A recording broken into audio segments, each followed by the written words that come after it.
Debat calon wakil presiden kedua atau debat keempat Pilpres 2024 yang digelar pada Minggu malam diwarnai beragam adu gagasan dan gimmick yang menarik. Dan untuk membahasnya lebih lanjut, sudah bergabung bersama kami melalui sambungan Zoom Gun Gun Herianto, pengamat politik UIN Syarif Hidayatullah, Jakarta. Assalamualaikum Bapak, selamat siang Pak Gun. Selamat siang Mbak Megi. Ya, Pak Gun. Pak Gun menilai debat semalam itu seperti apa dipandang dari segi akademisi, yang paling bersinar dan menguasai materi itu siapa, Pak?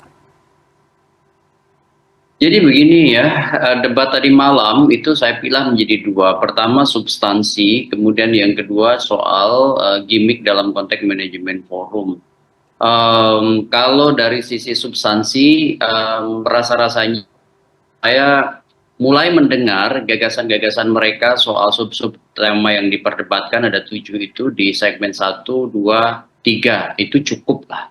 Tetapi masuk segmen 4, 5 itu menurut saya kualitas debat yang disebut dan presidensial debate ya, termasuk cawapres tentu, di dalamnya itu mengalami distorsi gitu ya, dengan etika forum dalam forum ya. Rasa-rasanya ada hal yang harus digarisbawahi dan diberi catatan kritis ya, bahwa debat panggung megah yang namanya debat cawapres itu harus menghadirkan 3 komponen penting ya. Pertama itu soal data dan tentu plus argumennya ya. Kemudian yang kedua komitmen dalam kepemimpinan, berarti levelnya adalah policy, kebijakan gitu ya, yang oleh mereka ke depan. Kemudian yang ketiga soal etika ya. Kenapa? Karena kan dalam konteks debat level tinggi ini bukan untuk menjatuhkan, tetapi sebenarnya untuk saling berdialektika dan menunjukkan sisi siapa yang lebih qualified ya, terutama di isu-isu yang diperdebatkan. Nah tadi malam saya lihat itu udah over ya. Ada gesture misalnya, kemudian ada pernyataan provokatif yang sifatnya itu tidak seharusnya muncul di debat dalam konteks panggung megah seperti tadi malam begitu ya.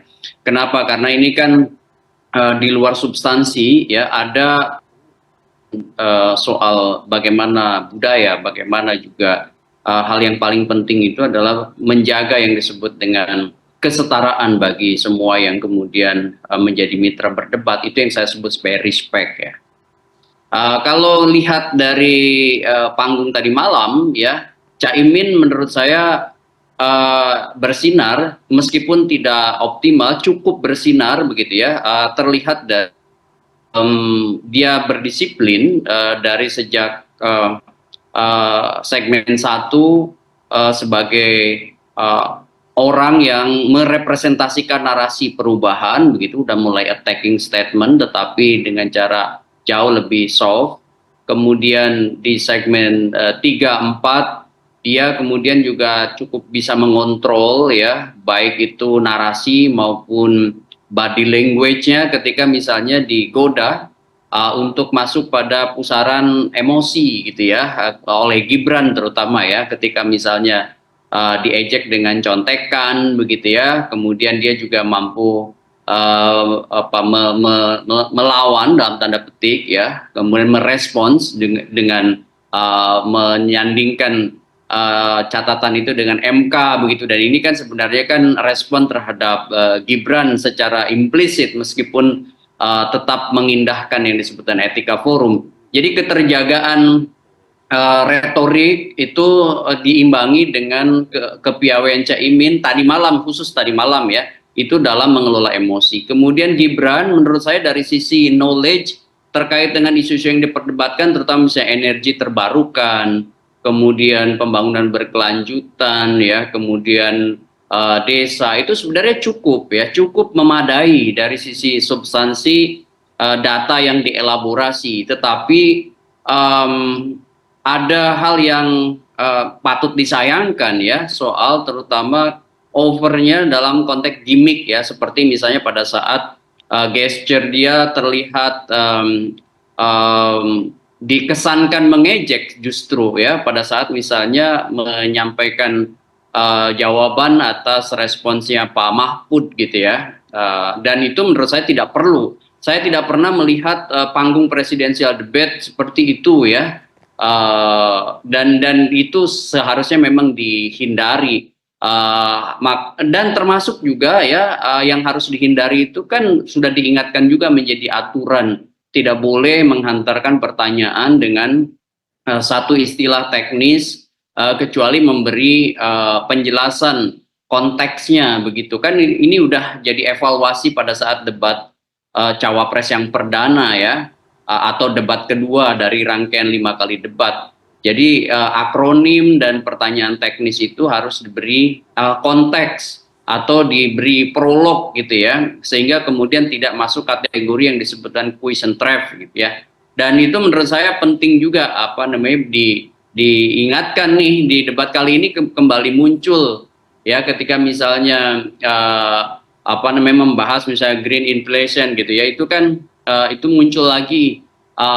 Dan menurut saya hal-hal lain yang kemudian patut dievaluasi adalah Pak Mahfud dari sisi konten sebenarnya dan koherensi karakterologis itu udah cukup memadai. Bahkan saya bilang Pak Mahfud ini tampil dengan data yang tidak dimiliki oleh kandidat-kandidat lain, karena bicara soal pengalaman yang sudah dieksekusinya baik sebagai mantan ketua Mahkamah Konstitusi maupun sebagai sekarang Menko Polhukam gitu ya. Jadi rekam jejak terkait dengan kebijakan-kebijakan di leading sektornya itu disampaikan dengan sangat baik. Hanya memang di beberapa segmen masuk ke wilayah juga pancingan emosi dari Gibran.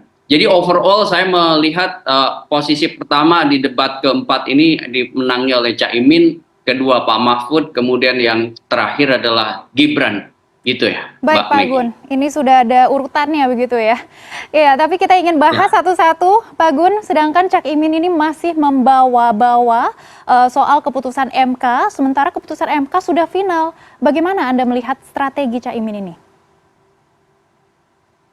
Nah, kalau bicara soal Cak Imin, saya lihat begini ya, kan ini kan catatan soal MK ini kan sebenarnya bukan untuk menggugat lagi MK, karena ini udah over ya dari proses hukum. Tapi ini kan semacam reminder gitu ke halayak bahwa ada pernah publik tidak puas gitu ya dengan putusan MK, dan kemudian putusan MK itu sebenarnya menjadi senjata Caimin untuk membalas sebenarnya ejekan dari Gibran soal dia kan dibilang melihat contekan ya atau catatan-catatan pada saat Caimin menyampaikan gagasannya, kan itu Gibran menstimulasi itu. Kemudian Caimin dengan cekatan sih menurut saya itu kemudian masuk ke wilayah yang juga sebenarnya respons menyerang, tetapi dengan gaya khasnya, tidak kemudian berlebih, yang tetap terkesan kemudian tidak merendahkan begitu. Jadi ya lebih baik daripada catatan MK gitu kan. Itu kan sebenarnya bukan mempertanyakan putusan MK, tetapi menjadi pesan yang memberi semacam pengingat ke khalayak luas bahwa pernah ada ketidakpuasan soal Mahkamah Konstitusi, terutama soal review sebelumnya. Nah, ini menurut saya sebagai metode dalam dialektika di panggung debat ya, semegah debat cawapres ini.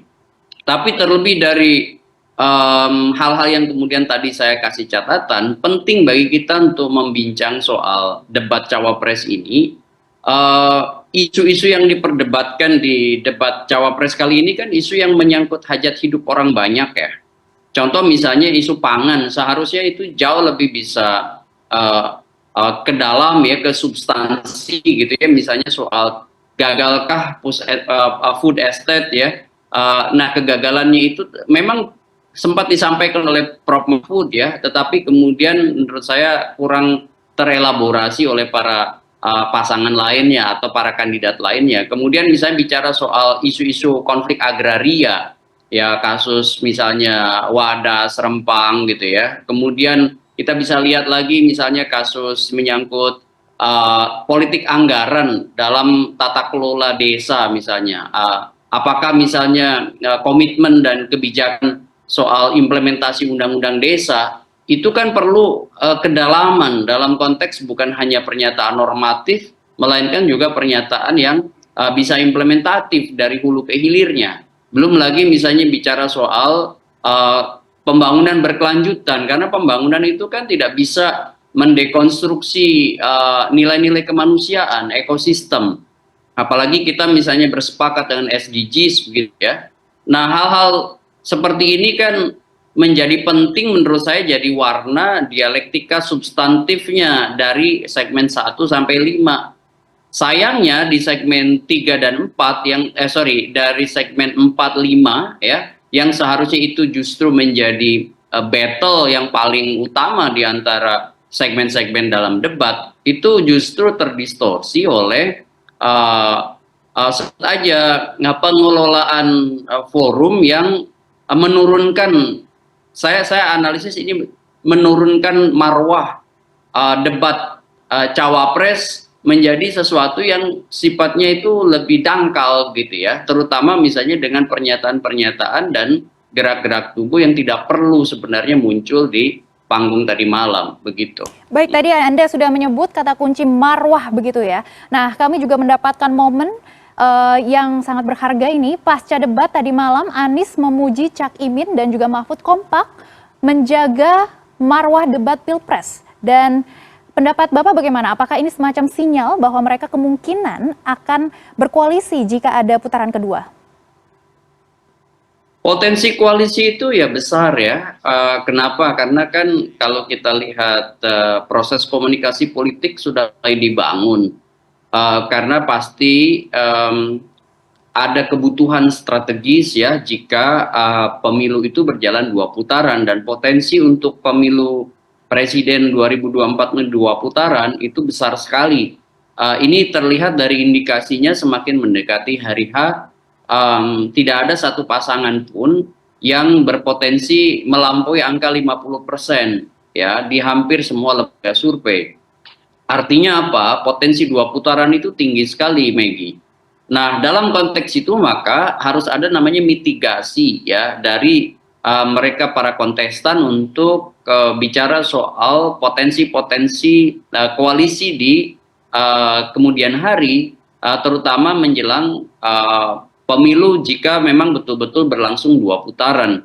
Nah, saya lihat potensi paling besar untuk membangun komunikasi tanpa barrier sekarang itu adalah pasangan 01 sama pasangan 03 gitu ya.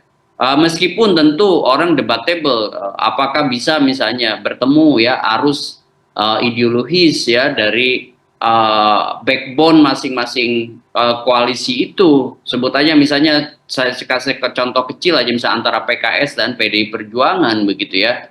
Tetapi ini kan kalau kita lihat perjalanan multipartaisme ekstrim di Indonesia, itu koalisi tidak dibangun berdasarkan basis ideologi lagi gitu. Tapi berdasarkan opportunity structure perspektif atau perspektif struktur peluang. Salah satunya adalah bicara soal aspek probabilitas perolehan suara. Kemudian juga bicara soal benefit of office atau keuntungan dalam kekuasaan, dan cost of entry atau biaya masuk gelanggang pertarungan. Jadi 3 hal inilah yang dominan menjadi bahan pertimbangan partai-partai berkoalisi, sehingga mungkin saja menurut saya penjajakan itu dilakukan untuk mengantisipasi mereka berkoalisi, terutama pasangan 01 sama pasangan 03 karena menemukan common enemy-nya ya. Maksud saya begini, pasangan 02 ini kan merepresentasikan keberlanjutan yang sebut saja disponsori ya, baik langsung maupun tidak langsung oleh Pak Jokowi sebagai game maker atau kingmakernya begitu.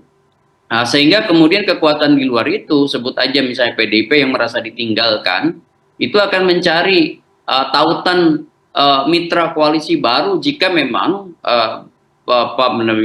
pemilu itu berlangsung 2 putaran, termasuk juga misalnya jika tentu salah satu di antara pasangan 01 dan 03 itu gagal masuk putaran kedua. Bisa aja misalnya Anies yang melenggeng ke putaran kedua, kemudian mengajak bersama-sama koalisi pendukung Ganjar, atau sebaliknya pendukung Ganjar melenggang kedua dan Anies misalnya gagal. Bisa aja misalnya tidak ada psychological barrier ya di antara dua pasangan calon ini untuk saling mengajak bermitra dalam koalisi di putaran kedua, begitu.